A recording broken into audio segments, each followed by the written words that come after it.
سلام دوستان، به کانال من خوش آمدید. امروز با هم دیگه میخوام یک اسموتی خوشمزه درست کنیم.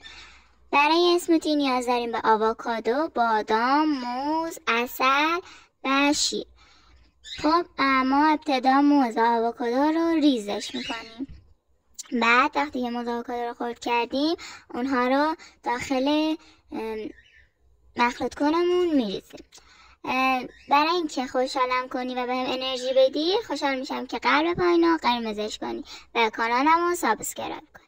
خب وقتی آووکادو و بادام رو ریختیم یک قاشق چای خوری عسل بهش اضافه میکنیم. بعد شیر رو داخل آن میریزیم. حالا با هم خوب مخلوطش میکنیم. داخل کانالم اسموتی های خوشمزه دیگه هم گذاشتم. اگر دوست داشتید میتونید بیاین داخل کانالم و بقیه فیلم ها رو ببینید. خب وقتی خوب با هم مخلوط شد اسموتی شما آماده است. نوش جان.